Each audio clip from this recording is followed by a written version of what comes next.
एक सुनसान रास्ते से राय स्टार दूसरे गांव के लिए जा रहा था। अचानक से उसके सामने एक ट्रक आ जाती है तो राय स्टार अपनी बाइक दाएं की ओर मोड़ लेता है। उसकी तेज स्पीड होने की वजह से उसका संतुलन बिगड़ जाता है। वो पेड़ से बचते बचते गलती से गांव में घुस जाता है। तभी 7 बज जाते हैं। धीरे धीरे अंधेरा हो रहा था पर उस गांव में घंटी की आवाज गूंजने लगती है। अलग अलग आवाजें आने लगती हैं। थोड़ी देर में वहां अफरा तफरी मच जाती है। लोग इधर उधर भाग रहे थे। दरअसल लोग अपने अपने घर में जा रहे थे। सभी के हाथ पैर कांप रहे थे। लोगों के चेहरे पर अलग ही चिंता थी। फिर राय स्टार गांव में और घुसता जाता है। राय स्टार कुछ पल के लिए सोच में पड़ गया। सभी लोग कहाँ गए? तभी सामने से लाल शर्ट पहने हुआ एक आदमी बड़ी तेजी से भागते हुए राय स्टार के पास आता है और हांफते हुए कहता है, अरे भाई इधर क्या कर रहे हो? 7:30 बजे आने ही वाले हैं। 5 मिनट रह गए। बस तुम शहर से आए हो लगते हो। चलो चलो मेरे घर में जल्दी, वरना वो आ जाएगी। आओ मेरे पीछे। फिर राय स्टार बिना सवाल जवाब किए उस आदमी के पीछे जाने लगता है। राय स्टार उसके सामने रुककर सवाल पूछता है,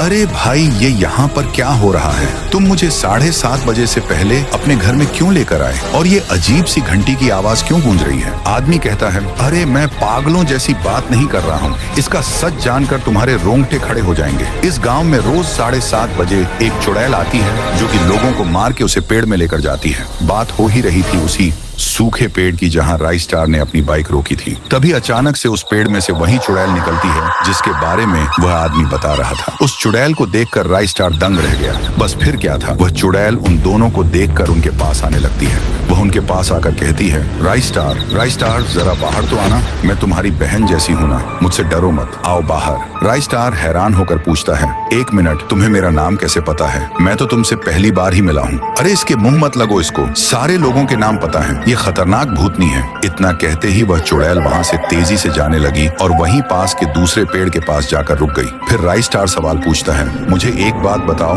ये भूतनी लोगों को क्यों मारती है और ये पेड़ में आई कैसे? इस चुड़ैल में इतना गुस्सा क्यों है? ये कब से होने लगा? आदमी बोलता है, बताना तो नहीं चाहिए पर तुम अच्छे और नेक इंसान लगते हो, करके मैं तुम्हें बता रहा हूँ। ये 10 साल पुरानी कहानी है। इस गाँव में रहते थे गुड़िया और उसके पापा। उन्होंने गाँव के सरपंच से पैसे लिए थे। बस इतना क्या था कि सरपंच ने गुड़िया के पापा को उसी सूखे पेड़ पर उल्टा टांगा और गुड़िया के सामने बड़ी सी चाकू से पहले उसके पैर की चमड़ी उधेड़ दी। उसके बाद अंत में उसका सिर ही धड़ से अलग कर दिया। फिर उस क्रूर सरपंच ने गुड़िया को भी नहीं बख्शा। उसको कर्जदार की बेटी बोलकर गांव से धक्के मारकर निकाल दिया गया और उसने भी ब्रिज से कूदकर अपनी जान दे दी। उसके बाद उसकी आत्मा निकलकर उसी सूखे पेड़ में चली गई जहां पर उसके पापा को टांग कर मारा गया था। उसके बाद क्या था, वो एक लड़की के बदन में घुसकर अपनी साइकिल में बैठकर उस सरपंच को पूरे गांव में घसीटते हुए सूखे पेड़ में लेकर चली गई। तब से उस पेड़ में सरपंच के हाथ पैर, सर, पेट सब उगाए थे।